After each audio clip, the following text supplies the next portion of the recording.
Hey cats, what's happening? Welcome to the man cave. Glad to have you along today. You know, on my channel, I usually go through all the comments, try to answer them the best I can, depending on how much time I have. You know, when you get hundreds of comments on every video, it can be a little difficult sometimes to manage the time to sit there and go through every one of them and actually respond. But I do my best. But I appreciate the comments, and I do read every one of them at one point or another. Somebody commented the other day and said, don't you ever ride, man? I don't see any videos of you riding. Well, if you watch my channel, I do have videos of me riding, and I do ride. I mean, why wouldn't I ride? I have a 99 Harley Davidson Fat Boy that's in perfect condition, that runs like a top, that's got current registration on the plates, and it'll fire right up on a heartbeat. Need I say more?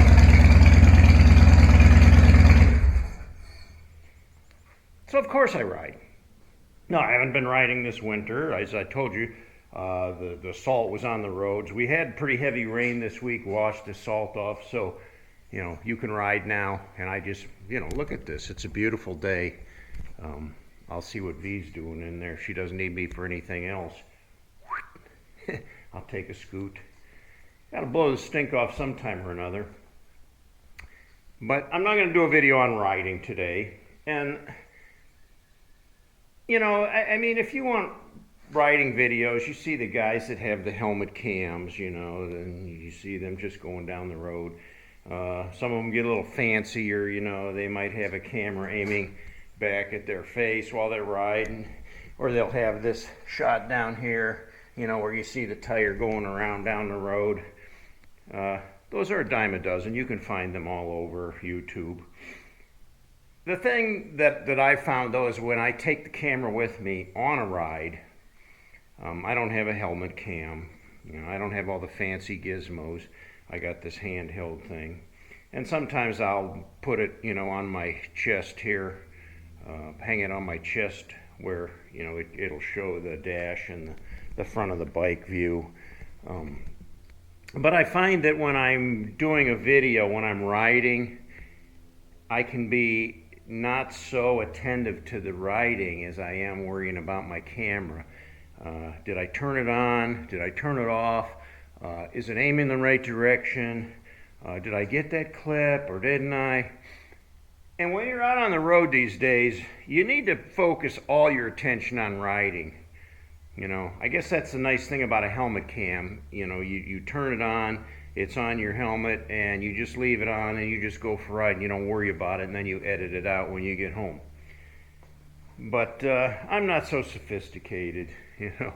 I've got this one GoPro. Actually, I got a couple GoPros, but this is the only one I use, the GoPro 7, the Hero Black.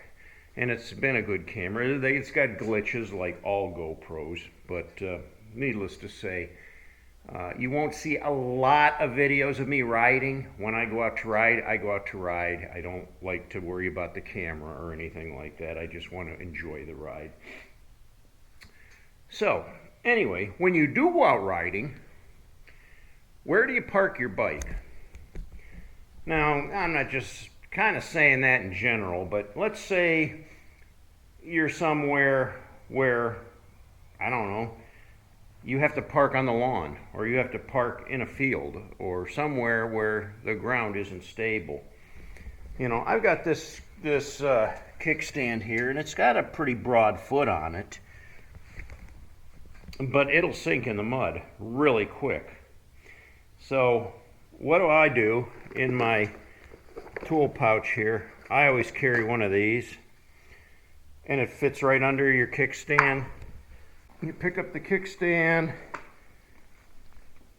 you slide it under there, and you set it down on that pad.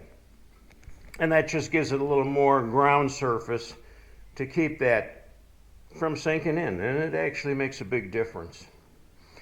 Now, I used to have a piece of like plywood I got some of this stuff over here. Yeah. And actually, you know, this is like almost like flooring I have, like a hardwood thing, laminate. And I cut it into, you know, pretty decent square. And it would fit nicely under there, and I just kept it tucked in the saddlebag. These are smaller though, lightweight plastic, and it's something I could just keep in my tool bag here. Handy to get to. Now the other thing you should be concerned about, aside from parking out in a field or parking on somebody's lawn or something like that with your motorcycle, asphalt can get soft too. Now, especially if you live in climates where the temperatures tend to be very warm. So you got a 90-degree day. So I know some of you got over 100-degree days. And you park on hot asphalt, that hot asphalt will kind of melt and your kickstand will sink right into it. And whoop, your bike flops over on the side. A picture you don't want to see. So again, use the kickstand pad when you're on hot asphalt. It'll save you some misery down the road. Now, you think, well, isn't asphalt pretty hard? Well, it's solid to a degree, but it's all about foot-pounds of pressure. You know, the wheel on a vehicle has a pretty broad area that sits on the asphalt. And you may even notice in parking lots where cars pull all the way up to the curb, you'll see a little indentation in the asphalt from the even automobile tires. But the kickstand, you know, has a lot more foot-pounds per pressure pushing down on that asphalt, and when that asphalt gets hot, it gets melty, and it'll go right through, especially on like new asphalt. So you want to use the pad for that too. Now, take into consideration, I always take into consideration where I park.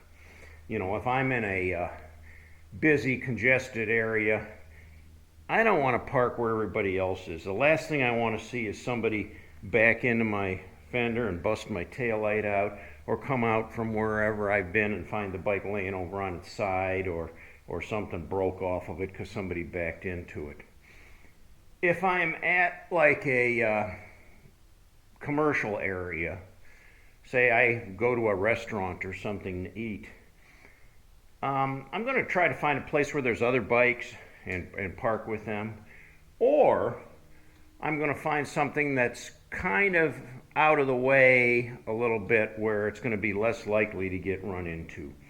I'm like that. I try to take care of my bike, and I really would be awfully sore to find out that somebody else ran into it. That would be the last thing I'd want to see.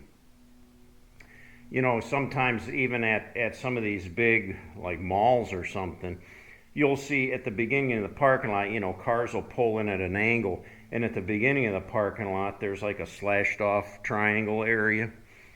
I've even parked my bike there because I know it's going to be very safe there and less likely to be hit. And I haven't had anybody give me any grief for it either. And I've been doing that for a long time. There's been a couple times where I've actually pulled my bike right up on the sidewalk and parked it, depending on where you're at. You don't always want to do that. You might end up getting a citation. But at least you know it's safe there. Nobody's going to mess with it. Nobody's going to hit it. Nobody's going to back into it. If you ever been to Daytona or Sturgis, you know the bikes are like crammed in there. And, you know, my experience, I've never been to Daytona, but I've been to Sturgis quite a few times. And when you go up the main street there, you're lucky to find a place where you can squeeze into. And what you have to do is like look for this little slot, and then you have to like back your bike into it. You have to take into consideration, you know, there's a bike on each side of you. And as you pull in there, you put your kickstand down, the bike's going to lean over like mine is. So, you know, you're going to want your wheels a little bit farther over towards the bike on your right, because you know when your bike leans over, you're going to end up hitting the bike next to you. Just some things to consider. If you've been there, you know exactly what I'm talking about. Sometimes you don't even have room to like squeeze between your bike and the bike next to you. You climb off the bike and you have to work your way back towards the curb. And parking in those like Sturgis is very, very strict. They have designated parking areas, and they have lines painted where it's like no parking. You know, the slash, like I just told you that I park at some, maybe a plaza or something. If you were to park on that marked no parking area, you're going to get a ticket there. No doubt you're going to get cited. So, and I've been down the main strip there in Sturgis where I had to go up and down 2 or 3 times before I found an opening that I could squeeze into because it's so crowded there was no place to park. Now here's one more thing to consider. Let's just say we are, let's say we're at Walmart. I would be a rare experience if my bike was ever parked at Walmart, but if it was, and let's say that, you know, you have a vehicle parked here and you have an empty space. Let's just imagine this is an empty space, and then there's another vehicle parked where the bench is there. So I have one open spot. I pull my motorcycle in there. If it's a situation where that's all you got and that's what you have to take, I would recommend this. I don't ever pull my motorcycle all the way up because, hey, just think of it like this. If I'm in a car and I'm coming around the corner, I don't see that motorcycle at all. I come whipping around. Oh, I'm going to park in there. Yeah, you know, they could. If somebody, you know, there's a lot of elderly people and people that aren't that good at drivers. And if they're not paying attention, they're going to shove your bike right into oblivion. So I like to keep my bike back a little further, you know, about in the center of that parking space so that it can easily be seen by people coming up and down the lane, so they know that that's not an empty spot. I'm parked there. Well, those are my tips on parking for today. If you've had any experience at all at riding a motorcycle, you know what I'm talking about. If not, hopefully those tips will be helpful to you in one way or another. Food for thought. It is riding season again. Time to get out on the bike and do some riding. It's beautiful today. Yeah, gonna fire the bike up and blow the stink off. So thanks for joining me today. I appreciate you leaving a comment down below. Let me know your experiences with parking. Perhaps you have a story you can share with the rest of us. And thanks for coming along. Thanks for subscribing. If you haven't been subscribed yet, hit the subscribe button and get on board with us. We would love to have you along. Until next time, cats, ride hard and die free.